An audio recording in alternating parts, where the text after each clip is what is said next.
Hello అండి. ఈరోజు evening snack కింద క్యాబేజ్తో మంచూరియన్ అయితే ప్రిపేర్ చేస్తున్నాను. క్యాబేజ్ మంచూరియన్ సాఫ్ట్గా, స్పైసీగా, జ్యూసీగా ఎలా ప్రిపేర్ చేసుకోవాలో చూసేద్దామా. నేను ఇక్కడ హాఫ్ వరకు క్యాబేజ్ తీసుకున్నాను. అలానే ఒక క్యారెట్ అయితే తీసుకున్నాను.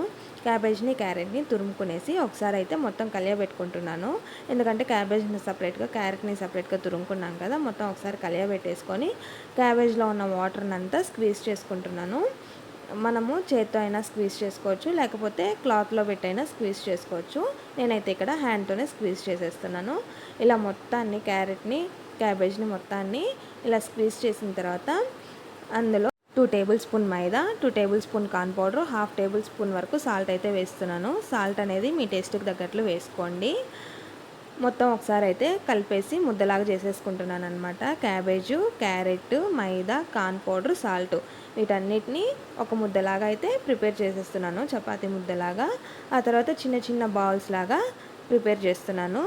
బాల్స్ కూడా మనకు నచ్చినట్లు పెద్ద సైజా, మీడియం సైజా, స్మాల్ సైజా అనేది ఏ సైజులో అయినా ప్రిపేర్ చేసుకోవచ్చు. నేనైతే మీడియం సైజ్ ప్రిపేర్ చేస్తున్నాను. అలా మొత్తం బాల్స్ని కూడా ప్రిపేర్ చేసుకున్న తర్వాత స్టవ్ పైన ప్యాన్ పెట్టేసుకొని ఆయిల్ని హీట్ చేసుకునేస్తున్నాను. ఆయిల్ అనేది కొంచెం బాగా హీట్ అయిన తర్వాత సిమ్లో పెట్టేసుకొని బాల్స్ అన్నిటినీ 2 బ్యాచెస్గా అయితే డీప్ ఫ్రై అయితే చేస్తున్నాను. ప్యాన్ పెట్టేసుకొని హై ఫ్లేమ్లో ఆయిల్ అనేది బాగా మరిగిన తర్వాత సిమ్లో పెట్టేసుకొని ఫస్ట్ బ్యాచ్ అయితే వేసేస్తున్నాను. వేసిన 2 మినిట్స్ వరకు అయితే కదపకూడదు అనమాట. 2 మినిట్స్ తర్వాత కదుపుతున్నాను. కదిపిన తర్వాత ఆల్రెడీ సిమ్లో ఉంది కదా, సిమ్ టు మీడియం ఫ్లేమ్లోకి అడ్జస్ట్ చేసుకొని డీప్ ఫ్రై అయితే చేసేస్తున్నాను గోల్డెన్ బ్రౌన్ వచ్చేదాకా. గోల్డెన్ బ్రౌన్ వచ్చిన తర్వాత తీసేసి అలానే సెకండ్ బ్యాచ్ కూడా అయితే వేసేస్తున్నాను.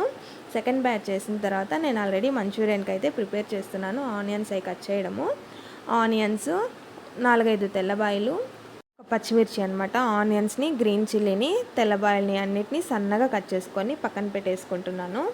ఈ బ్యాచ్ కూడా అయిపోయిన తర్వాత ఆయిల్ అంతా పక్కన తీసి పెట్టేసుకొని అదే ప్యాన్లో మంచూరియన్ అనేది ప్రిపేర్ చేస్తానన్నమాట.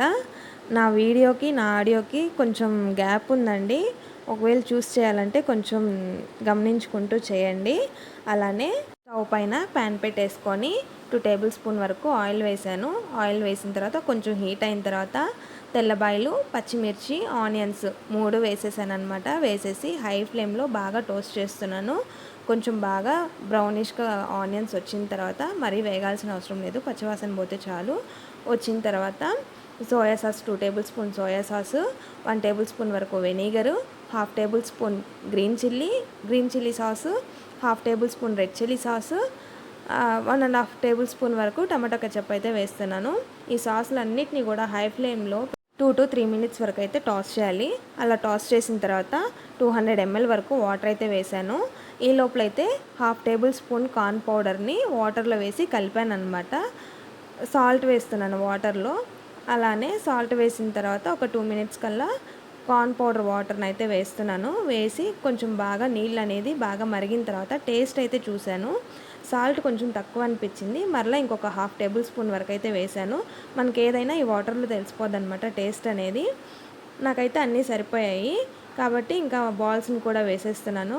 వేసేసిన తర్వాత 5 మినిట్స్ వరకు హై ఫ్లేమ్లో పెట్టి బాల్స్ని అయితే మంచిగా టాస్ చేస్తున్నాను. ఇలాగ మొత్తం దగ్గరికి పడిపోయిన తర్వాత కొత్తిమీర వేసుకొని గార్నిష్ చేసేసుకోవడమే. కావాలి అంటే పచ్చి ఆనియన్స్, క్యారెట్ అవన్నీ కూడా వేసుకోవచ్చు. నేనైతే ఏం వేయట్లేదు. తర్వాత ఇంకా సర్వింగ్ ప్లేట్లోకి సర్వ్ చేసేసుకోవడమే. వాటర్ ఎక్కువ తీసుకోవడం వల్ల ఏంటి అంటే ఎక్కువసేపు మనము బాల్స్ని టాస్ చేస్తామన్నమాట. వాటర్ అనేది బాగా వినికిపోయే వరకు మినిట్స్ టాస్ చేసినప్పుడు మనకి జ్యూసీగా మొత్తం లోపలికి వెళ్తుంది బాల్స్లోకి. టేస్ట్ అయితే సూపర్గా ఉంటుంది. Thank you for watching.